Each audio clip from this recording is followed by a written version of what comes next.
So, you've come. I just hope you've come prepared. Looking for adventure, are you? Well, you've certainly come to the right place.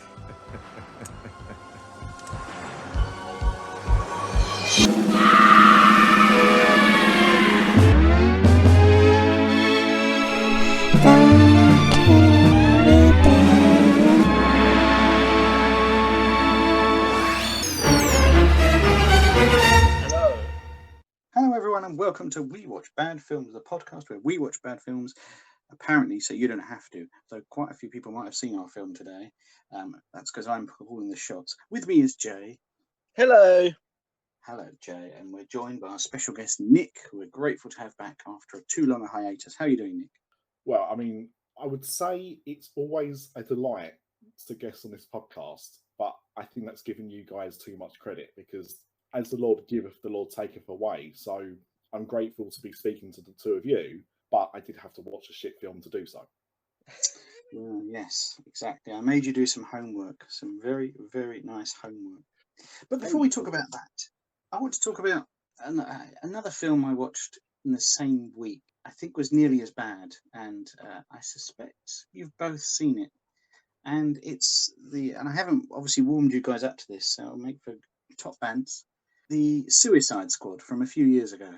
Oh, hang on, which one? Are we talking Jared Leto's Suicide Squad or James Gunn's Suicide Squad?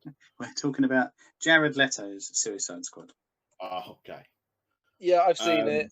It's I've seen it, and it's one of those films that I know that I've seen because I remember seeing the images on a cinema screen, and I remember paying money for it. But that is all I remember. It was that good. I think I watched it 5 nights ago, and I feel exactly the same. Wow. What an absolute catastrophic waste of time for both of us. I distinctly remember it being about 10 minutes in, and I'm sure I'd heard about 15 catchy pop hits already. Yeah. And just like one after the other, non-diegetic, they were just playing tunes. They were playing a song by the Rolling Stones. They were playing all kinds of big hits, so you get distracted by all the snazzy music when actually nothing was going on. I was just so bored. A bit Zack Snydery. That it's obviously the DC universe, so they obviously want to get Zack Snyder's vibe on it. But I don't think he didn't direct it, did he? But I mean, they now have a formula for that kind of stuff in DC universe, and it's just loads of pop culture references, loads of dark scenery, and then loads of boring action. Normally there's some rain involved as well at some point to really hit home that this is supposed to be gloomy. Yeah. Nothing says gloomy like rain. I've somehow managed to avoid this version of Suicide Squad. I did watch the James Gunn one from a year or so ago because I do quite like James Gunn's work. It's very much what it is. But the DC universe, just as a whole, just seems to be such an absolute clusterfuck of film ideas. I think the problem is, so I never saw, what was it, Dawn of the Dead? Was that the first kind of big Zack Snyder film? Yeah, you may be right. I 300 for me was the big one that I first saw. So you watch those films, and I remember when Watchmen came out, which is obviously another comic book film, but it's its own kind of thing. But I remember watching that and thinking, it's interesting because he's trying to make it look like a comic book, and that's quite impressive. And it didn't look like comic book films that we were used to, so I admired what he tried to do. But then they almost kind of gave him free rein to make all of these superhero films, and whether he directed them or not, he was producing them. So they had to follow this formula, and then they all looked. But the impact was lost because then they all looked very similar to each other. But all they were like really miserable, dark films. It's funny because I think the problem with the DC films is there's not enough joy in them. And the problem I have with Marvel films is they're too snarky. Either end of the spectrum. I get it. I mean, I'm confessed, and I've gone to the cinema with Gary a few times, and he knows that I quite like a superhero film, and especially ones from Marvel. I do like the Marvel Cinematic Universe, and I think it's telling that of all and Suicide Squad is one of the only ones I've not seen, but the one that I enjoy the most, Shazam, and that is because that is a very joyous, fun film. Shazam is like Big, the Hanks film Big, but if it was okay, that was confusing. Yeah. Yes. That's the easiest way to describe it. It's better than it sounds. It's actually like fun. Okay. Well, that will be a first for the DC universe. My DC universe for me is like Croydon in the 1980s. It's just drizzle, dreary. So I haven't seen the Suicide Squad, the new one, so I'm intrigued to watch that. But I don't know. DC really have to twist my arm these days because I'm so put off by the Zack Snyder stuff. And I like some of Zack Snyder's stuff. I liked Watchmen, and I liked 300, and I like a couple of what he's done. But Gary and I watched his zombie one recently. Well, I say recently. And it was absolutely dire, wasn't it, Gary? Army of the Dead from a year ago. Not good at all. Not good at all. The one with the dead pixels in it. Yes, that's the one. With dead pixels in it. I thought that was the name of an actor, but yes, you're right. I think pointed out by Red Letter Media, actually. It's got Dave Bautista in it. Yeah, and they've got some spin-offs coming as well, haven't they? And I just finished watching Morbius actually, and there's some post-credit scenes stuff, and I'm starting to be confused about what is a spin-off of what film and which universe I'm watching and who's in which film, because often the same characters play multiple. Like Jared Leto has been Morbius and the Joker. And let me rein you in there, Jay. Let me rein you in because you're giving ahead the fact that yes, we've all watched Morbius in preparation to sit around and complain about it. So just hold that thought there, because I think this is as good a point as any to say yes, we are looking at 2022's Morbius. For those of you that don't know, you're going to listen to the trailer for it now.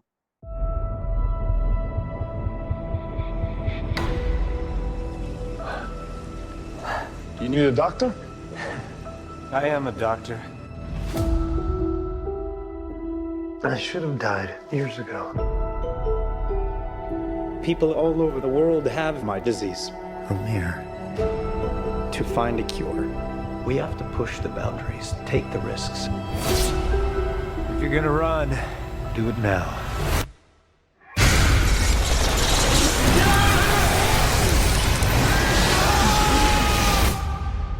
People are strange. Dr. Michael Morbius, you've been missing for 2 months. When you're a stranger, Then you were found on a container ship that washed up off of Long Island. faces look ugly. When you're alone,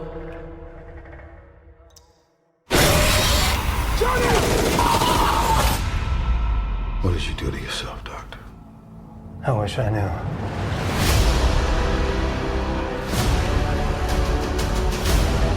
I went from dying to being more alive than ever. It worked. Not exactly. I have increased strength and speed and some form of bat radar. What else can I do?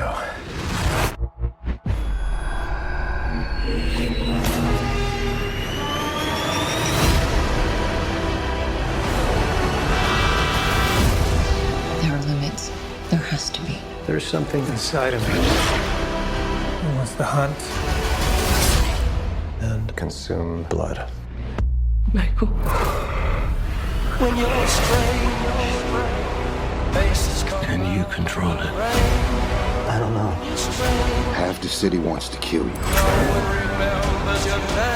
We haven't had anything this good since that thing in San Francisco. The other half wants to control you. Hey, Dr. Mike, you and I should stay in touch. I'd do anything to save a life, but I don't know what I'm capable of. You save lives, you don't take them. Are you here to heal the world? Or to destroy it?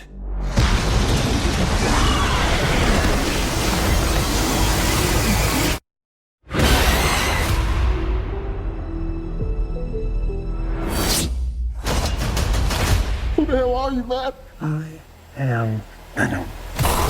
I'm just kidding. It's Dr. Michael Morbius at your service.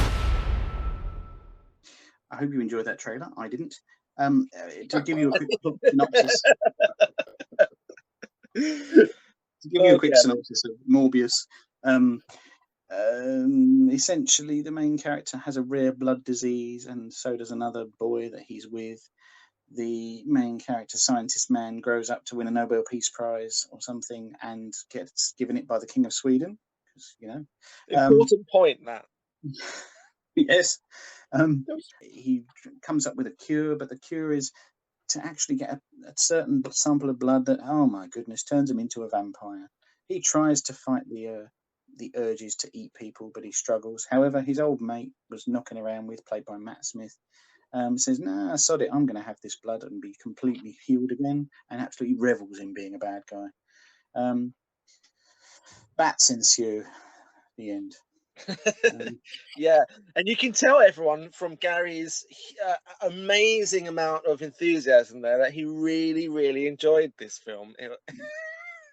And not. You know, when people are saying, oh, this film's so bad, and given the gimmick we do, a lot of people throw films at us and say, you've got to watch this. And you wonder if it's just going to be a bit dull and a bit sort of, or it could be just badly made. You know, we have many categories of bad films, the boring ones, the bad ones, the dull ones, ones that are just fun but made, for £4. There's various categories. This is made for quite a lot of money, but I don't think was written before they started filming, which has been done many times before. And ends up in a total mess that doesn't make a lick of sense if you stop for a minute and look at it. Well, isn't it the case? I could be wrong, but I'm sure I read somewhere that they completed reshoots in like February of 2022, and the film came out in April. Oh my God. Is that true? I mean, it probably is true. It's happened so many times recently. I believe it was ready pre-COVID. So they must have sort of sat on it for a bit, and they sat on it and then did that to it and still released it in that state. Yeah, it's quite incredible.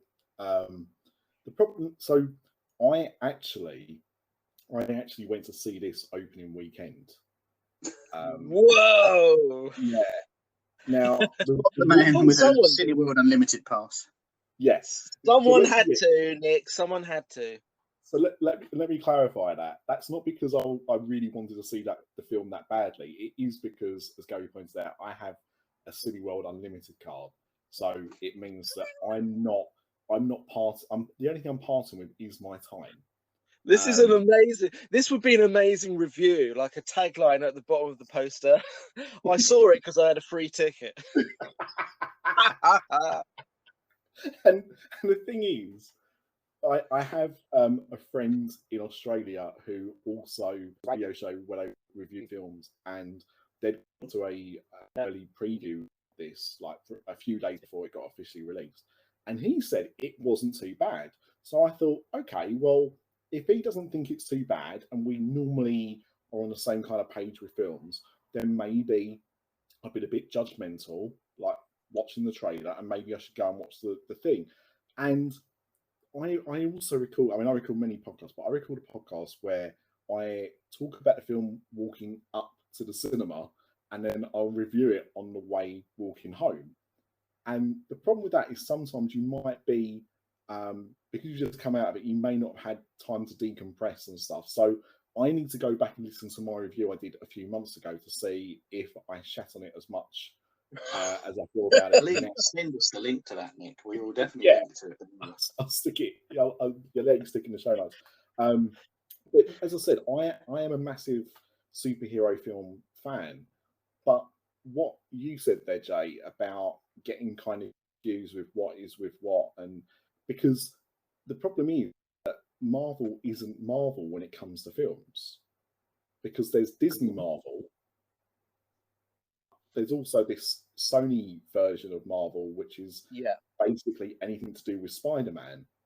But because they also allow crossovers as well, some of those Sony films are kind of official Marvel canon, but then other stuff like Venom and this film aren't part of that world. So how are you, unless you're an absolute stupid idiot geek like me, how is the average person watching a film supposed to understand what sits with what?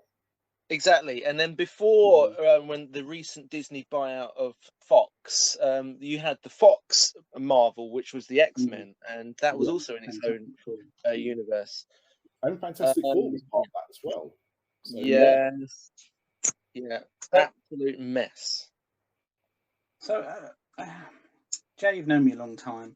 When I was a teenager, I never really got into drinking. You know, I'd occasionally try it, but it wasn't really my thing. I'd occasionally have a social drink, but beer never did it for me. Spirits, nah, no thanks. And you know, and then as I grew up, sometimes I might have a cheeky gin, but I'm talking about once a month.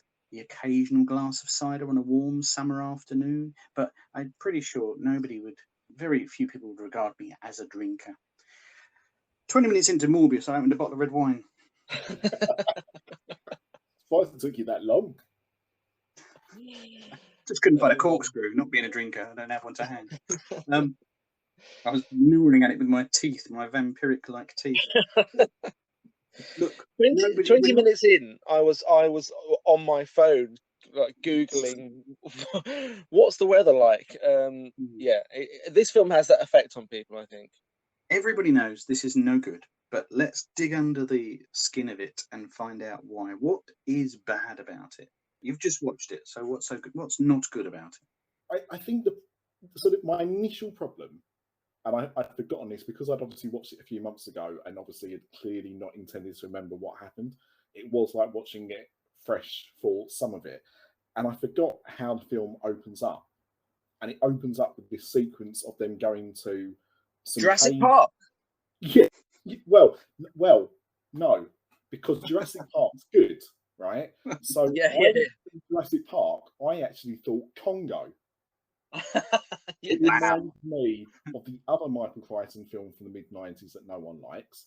Congo. Shitty Peter.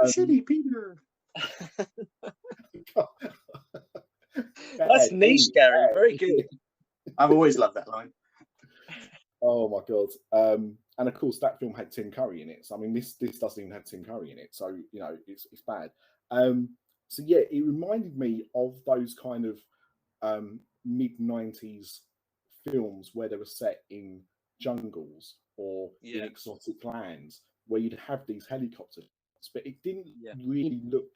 I imagine they spent a lot of money filming it on location, but it looked like it was filmed in front of green screen. Like it didn't really look right to me for some reason. Oh, it looked like a PlayStation 3 game. It was bad. It was so not real. Yes. To jump into the detail a minute, it's funny you say where is it filmed, because I watched a bit where Jared Leto and Matt Smith are sort of pursuing each other, and I thought, that's a London Underground station. Yes, I know.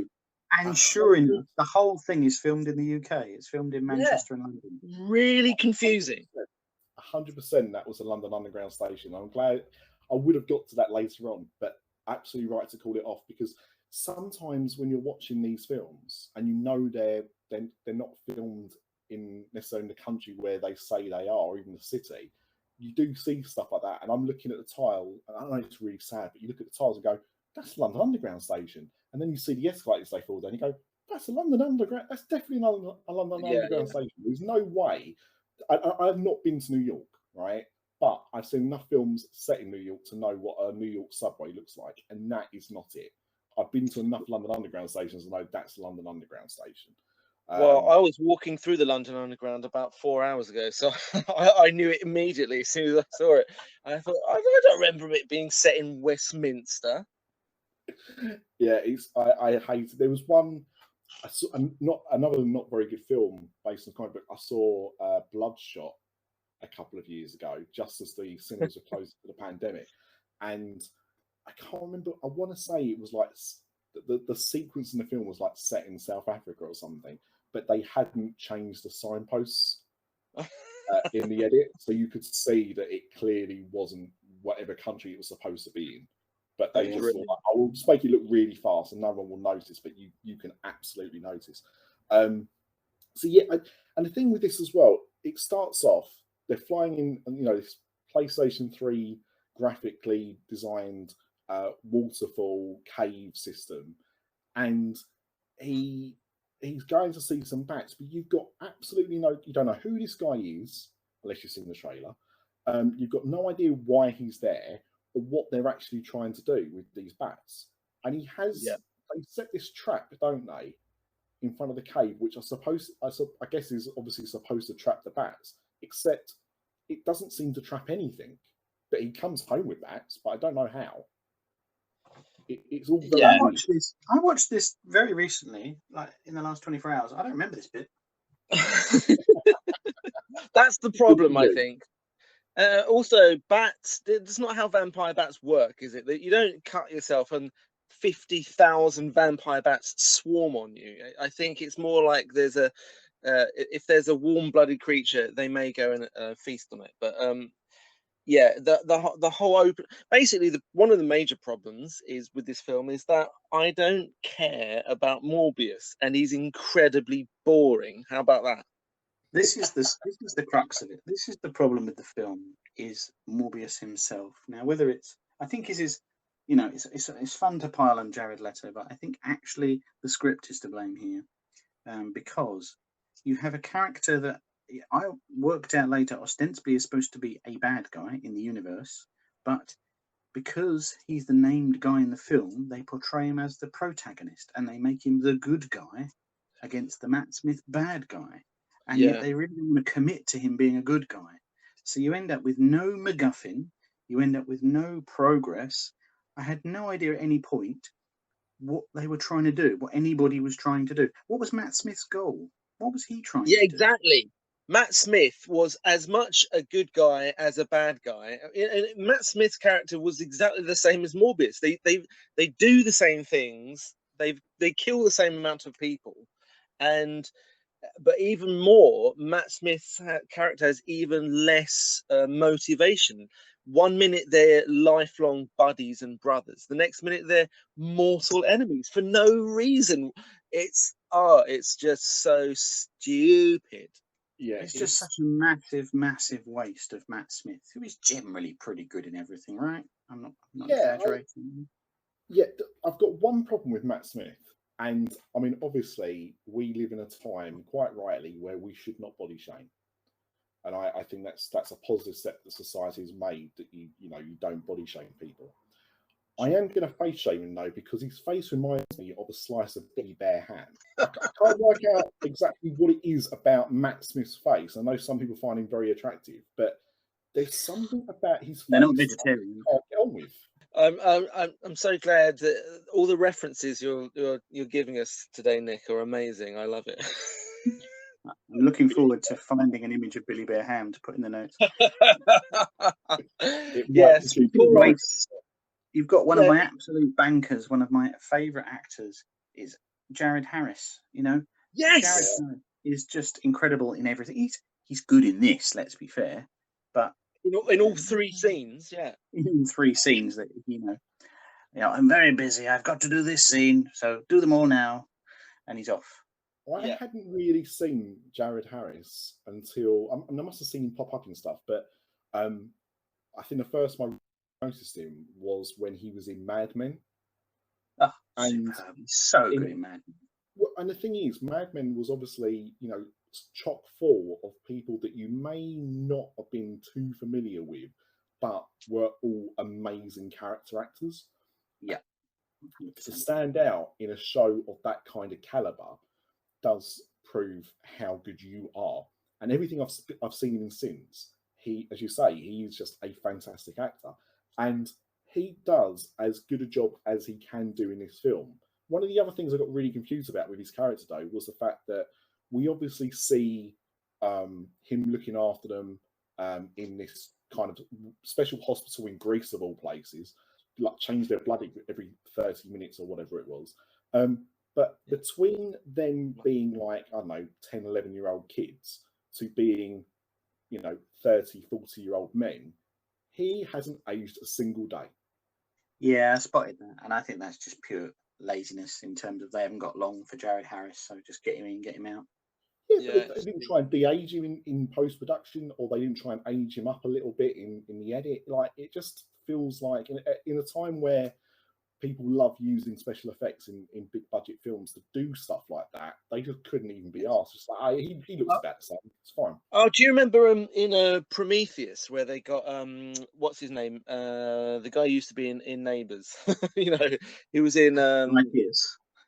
Yes, it Guy Pearce, where he's in a couple of scenes and he's got so much age makeup on, and he's not really part of the story. And I left that film thinking, why have they got Guy Pearce in to be in 2 scenes and playing an 88-year-old man? It's like the obverse of that. It's where they've got Jared Harris in, and they can't be bothered to age him when they really should have done. Yeah, what a waste, Jared Harris. My favourite Jared Harris moment in it is, what I think is rather nice is Jared Harris waits for Morbius to turn up before he dies. Then wounded. As soon as Morbius turns up, oh, thank goodness for that. Yeah. Now I can peg it. As if, well, a bit like Yoda in Return of the Jedi, right? Just hanging around for Luke. Where is he? I've got dumb to do. Master Yoda, you can't die. Watch me. If we didn't know who the bad guy was. But what they've also done, they've turned Morbius into Blade, because that is what Blade is. Blade is like, he's a hero, but he's an anti-hero. So they've just turned Morbius into Blade, and Blade is much better, much cooler, and those films are much better. Can I say, on that note, there's one scene that I noticed that I thought, oh, this is good. And it really stuck out. It was like the light of 1,000 suns at midnight. Was it the credits? End credits? You're such a card. You're such a wheeze. You're maroon. No, there's a scene where, I mean, it's got the worst setup ever. Morbius follows some counterfeiters back to their hideout. Oh, yeah! Because if you want to synthesize blood, you want counterfeiting money people, right? Anyway, but he suddenly turns on a bit of science charm, and he's dark, and he's funny, and he's interesting. Yes. Where he grabs the henchman and says, "The 27 bones in the human hand," and then gradually breaks them one by one. Did you know that there are 27 bones in the human hand? Allow me to introduce the phalanges, the metacarpals, and the pretty little stinky pinky. And that's quite cool, and it's interesting because it's the edge that the character needs and lacks all the way through. Well, I would say it's the character that the character needs, because he doesn't have a character up until that point. But also, I just want to interject there. Did you guys understand that scene? Because I wrote down, I was completely confused as to what was going on there. He's sitting in a cafe talking to the female lead. Two young guys come in with counterfeit dollars, and then he follows them to an underground laboratory where they're all hanging out. And then he snaps the fingers of one of them, and then he's taken over. I didn't understand what the hell was going on there. I just want to state that for the record. 100%. My interpretation of what was going on was that because he had been outed as this person going around killing people, because shock horror, he actually was. He couldn't. Yes. Which, let's not forget, like, that's the thing. Like, he's not on the run because he's like the fugitive where he's been framed for something he didn't do. He's a murderer. Yeah. He's an actual murderer. He can't work in his lab. So he needs a lab to be able to, try and find a cure or make fake blood or whatever he wants to do. Which, of course, if you want fake blood, where'd you go to? A joke shop. That's where you get fake blood. Everybody knows that. Why would people counterfeiting money have the same kind of equipment he needs to be able to do his lab work? it doesn't make sense, but that one moment is the actual only good thing, only good part of the film. Yes, I agree with you, Gary. Yeah. It really stood out to me. I tell you what else is absolute garbage is, apart from everything, is the effects they use for when he's morbid, for want of a better word, when he's jumping about as a bat, and God, he gets these lines coming off him, which I think makes him look like he stinks. Stinky lines in New York, yes. it's like some. It doesn't make it like he's continually farting throughout sort of about a third of the film. It's like some terrible early 2000s Photoshop effect. It's awful. Yeah, it's not good. I think this is the other thing. This is the other thing as well, is the fact that we're not sat here talking about the 1995 comic book film of Morbius. We're talking about the 2022 comic book film of Morbius, which had a much bigger budget than it would have done had it been made at that time, and also of an age where superhero films or comic book films are, you know, almost guaranteed blockbuster hits. So therefore, you do spend a lot of money on them because return of investment. And it feels with this like you are watching a direct-to-video or a really cheap comic book film from the 90s when you're comparing it. And it's the same well with all these other really expensive films. And the thing is, if you didn't know, you didn't look into how much they spent, and I looked it up the other day, but I want to say it was like north of $150 million they spent making this film. And you're like, how? Where did the money go? Is this like, and I think we talked about this before the show started, we mentioned the producers, but you know, it feels like it's like some kind of weird tax write-off thing where somebody just taken $100 million away and have made the film for $50 million and just lied about the value of it. It's weird. Well, in the interest of clarity, I believe the budget is quoted as $75 million, which is not a lot of money for this scale of film. And then a gross at 160 million. Right. Oh, so they've made loads of money then. Okay, fine. It's kind of washed its face, and I understand it also was #1 in the DVD and Blu-ray charts because nobody else buys DVDs and Blu-rays other than manic obsessives. Brilliant. There's that as well. There was a line I picked up when just going back to Jared lines. Here we go. He said a line about Michael, there's a school I can probably get you a scholarship for. It's a school for gifted children in New York.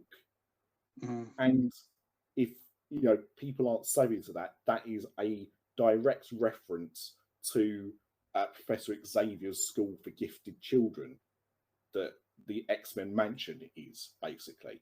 So there's a number of these stinky references. Yeah, and the problem is, again, going back to what Jay said, if I'm watching this film, I know that's an X-Men reference. Does that mean this is part of the X-Men universe? Is Professor X going to turn up at some point? What does that mean? Why have you thrown that in there? And it feels like a really cheap line for sad suckers like me watching to go, oh, look, they made an X-Men reference. That's good, isn't it? Do you know what I mean? Yeah. Like, it serves absolutely no purpose at all. Well, doesn't he also say at one point, my name is Venom?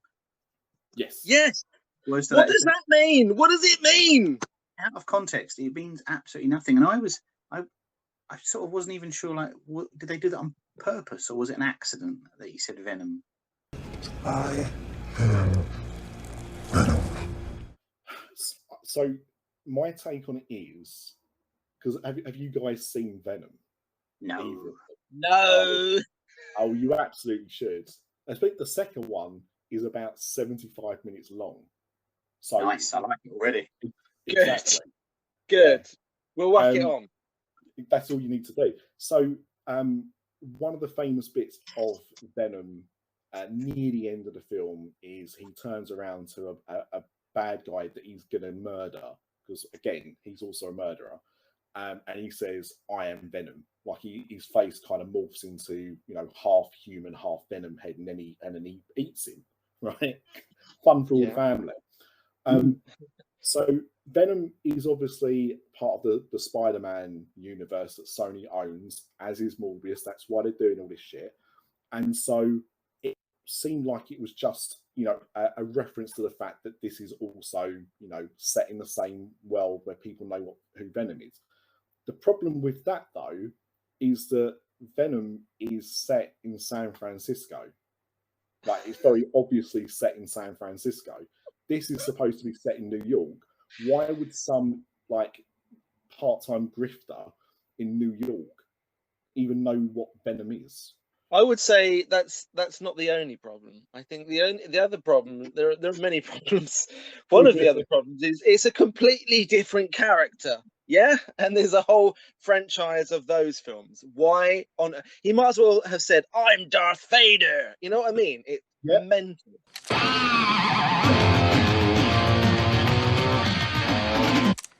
Silence, Earthling. My name is Darth Vader.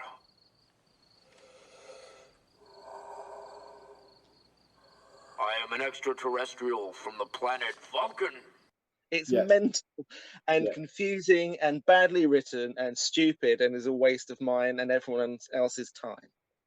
Speaking of badly written, did anybody get any absolutely class lines written down? I had a few. I'll start you off with, I think I'm going to start at the top, which is my favourite, which is where he's describing where he keeps the bats. And he says, it's a fish tank for flying mammals. That's right. I remember that. Someone sucked the end of his pencil, I thought for a minute, had a light bulb above his head and wrote that down and then gave it to another human being to say. I tell you who wrote that line. It's quite clearly Jared Leto, because he has got the depth of a puddle. And he's got an exec producer credit, hasn't he? Yeah. He thinks that's really deep and intelligent when actually it's just wanky bullshit. Say what you mean. Say what you mean. Jay, have you got anything? To be quite honest, Gary, I'm going to be quite honest here. I basically tuned out halfway through. I was actually thinking, I am so annoyed that I'm having to watch this film. And no, I didn't write anything down because, do you know what? Quite frankly, it didn't deserve it. It didn't deserve to be written down. This is one of these films, Gary, that's annoying me. It was annoying. It was one of those films that was like, this is not fun. It's not clever. It's not sort of clunky enough to be entertaining. It's got too much money and not enough anything worth watching. And no, I didn't write anything down. I don't think you liked it. Yeah, I'm not sure. I'm not really sure how he feels about it, to be honest. There is one other line, and it's Matt Smith's dying line. As Morbius has done whatever he's done to him. And he says it, but his voice cracks and goes all high-pitched. And if you hear it in isolation, it's really funny. He says, Michael, you can't kill me. It really tickled me. I rewound it 3 times. I've got one, Gary. I've got one. I think it's the female lead. I've forgotten her name. She keeps... she just seen Morbius change for the first time, and she keeps saying Michael, and then it cuts to Morbius, and he quite frankly, he looks like Michael Jackson. He looked like latter period Michael Jackson when he's turned into a vampire. I thought, oh, that's interesting. It kind of reminded me of Moonwalker. Well, especially with the line said like that. Yeah, I completely get that. You've talked about Jared Harris, right? And we appreciate what a good actor he is. And Matt Smith, I think there's moments in this where he's quite good, but obviously you've seen Matt Smith in other films and he is a good actor, but in this, even he's struggling with the material. Jared Leto is just absolutely awful. And Jay, we've talked about this. You and me are fans of Tron. And we were weeks away from a Tron 3 being put into production. And then Disney released this film called Tomorrowland, which bombed. And they, like, literally 6 weeks out from the start of production, they cancelled Tron 3. And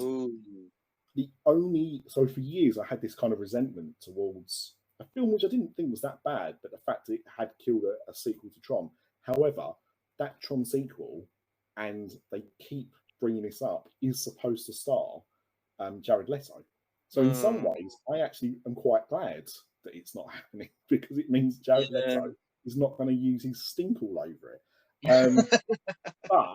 But Jared Leto isn't also the just the only bad actor in this film, because we haven't mentioned everyone's favourite rock hating actor, Tyrese Gibson. Yeah, all of those scenes with him and his buddy in were just so clunky and boring, and like they were from another film. I mean, even more boring. Hated their scenes. Hated them. Yeah, they just felt like they just didn't work. They didn't match the film, and they were so boring. And there was no characterization. Like, who are these guys? Am I meant to give a flying fig leaf who these people are? Yeah, there's so many things I could rip on. The score is absolute garbage. It's like someone fed Hans Zimmer's scores to an AI machine and he just blurted them back out again, like one of those garbled pictures that I keep sending to Jay. The cinematography is abysmal. I mean, it's trying to do scary things and showing people in 3/4 shots, and it's just done in the most pedestrian way. It's just all bad. Yeah, there's when Morbius actually, like when he turns into a you see him turn into a vampire for the first time, and he kills one of those guards on the ship.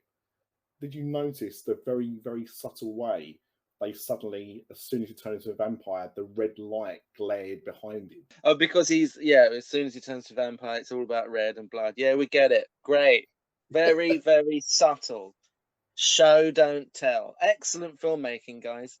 I still can't get over the fact that the acting from the young boy who then becomes Matt Smith, the English boy at the beginning, was terrible. It was like watching a school play. I was embarrassed for him and everyone in it. And I still can't get over. I don't understand.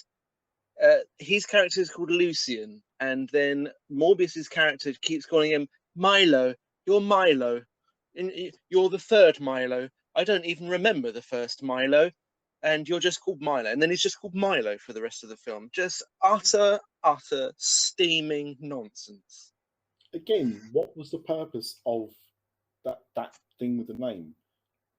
Supposed to be, was that something I was supposed to pick up from because I've read more than one comic book in my life? You know, I'm assuming it must have been, you know, to a character that he was based on or something, but it wasn't really clear. And I mean, that whole scene with the kids, I did make a note about that actually. So they are in beds, like he's just entered this hospital. They're not together in bed. No, not together. They have 2 separate beds. Correct. They are talking, and as you pointed out, Morbius is just basically saying, "I'm not going to call you by your name. You're now going to be Milo, like the other Milos that were there before." But as they're talking about, you know, their condition and everything like that, it then cuts to them looking out of a window at some school kids. But then immediately it cuts back to them in their beds, still talking to each other. And I'm like, well, hang on a second. Like, normally, if you're going to do like some kind of like transposing or something like that, you know, there'll be some different dialogue, or they'll be sat at a window talking about something, and then it would cut back to a previous scene. But no, the scene just carried on, but they just weren't in their beds anymore. And I'm like, what? How has this even come about? Like that, I could not make head nor tail what was going on. I'm laughing because I'm just remembering how funnily stupid some of these scenes were. Every now and again, like the soundtrack, every now and again they'll have like some famous like pop or rock song, but it has no sort of relevance to what's going on. Like one scene, Morbius is walking from one room of his mansion, I think, to another, and they're playing, I think, The Jam or something. It's got no relevance. A town called Malice, because we talked about it about 10 minutes earlier. the town called Malice song, and then I thought I was going mad, and someone else was playing it in the house because it just popped up in this film. Right. Okay. But it had no meaning to the scene, did it? It wasn't like moving the story forward. Nobody had just said, "Let's listen to The Jam." You know when you have like, you watch films like An American Werewolf in London, and they have Bad Moon Rising by Creedence Clearwater Revival. You know, it's a jokey little pun, isn't it, on what you're watching? But I just utter dross. I, It's what I'm saying. all I can think of is that they used that because they're like, what would a British person listen to? Oh, they'd listen to a British band. From the late 70s to early 80s. Like, yeah, but they don't. It doesn't matter whatever we can license. Basically, what can we license cheapest? It's either The Jam or it's Take That, guys. You'll have to choose one. Which also, I know we're not talking about that film, and you probably wouldn't talk about it on this podcast anyway. But I actually watched on Disney Plus the new Predator spin-off called Prey, and was quite disappointed that Take That song didn't make the soundtrack. So that's just a spoiler for anyone wanting to watch that film. Don't expect it. Oh, you've been waiting to throw that into a conversation, haven't you? Oh, absolutely. And no MC Hammer either. So, you know. Okay, no, that's too niche there. Too niche. Yeah. Nobody remembers that one.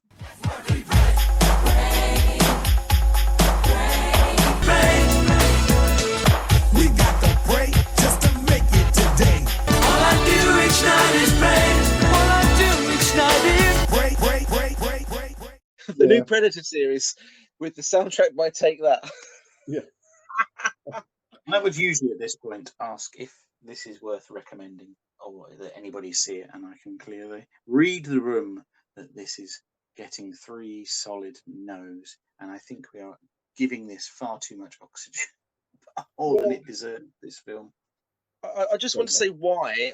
I think it's not one of those good ones where it's shit but entertaining. It just should have been so much better. It just feels like a wasted opportunity, and B, like they were just couldn't be bothered, and it's just a waste of everyone's time. I think for me, the biggest problem with what Sony are doing with these films is it's basically, right, what do we have access to? What are we legally allowed to make films about? And they're like, well, have you ever heard of Craven the Hunter? Well, you can make a film about him, or you can make a film about Morbius. And you're like, oh, really? That's what we're left with? But if they don't make these Spider-Man films, you know, or these Spider-World films, then they're probably thinking, oh, we're not making money by not using these licenses. So they're just churning out this shit. And nobody growing up, when I was reading comics or watching like cartoons about superheroes, no one was thinking, I really wish Morbius had his own spin-off film. He was just a villain in a few episodes of a Spider-Man cartoon. No one wanted that. No one wanted Craven the Hunter, the live-action film. And yet, that is what Sony is going to be giving us. Look, I think we've given that more than enough fair shakes. Morbius deserves now to be put to eternal sleep. But if you disagree with us or you want to get in touch, please do get in touch on Twitter at We Watch Bad Films, or find us on Instagram at We Watch Bad Films. If you like what we do, you can always sling us a coffee, never sure how to say that. You can find all the details on all the links below, and that helps us buy more rentals so we can buy more rubbish that isn't on Disney Plus like this. Nick, thank you very much for joining us this week. So it's been a pleasure. At least we could laugh together at how bad this film was. Is there anything out there in the wider world you want to plug? Tell the people what you've got going on. Yeah, I do a podcast where I review films as I walk to the cinema called Walking Movies. You can go and listen to that. Or if you like Disney theme park content, I've got a series of podcasts that start with that and a theme park name and podcast in the title. So search your podcast app of choice, and I'm sure you'll find them. I'm sure I can pop a link down below. Jay, I don't care if you've got something to plug. You're going to go now. Thanks for joining us this week. Okay, thank you very much, everybody. Cheers. Oh, don't go and watch Morbius. Goodbye.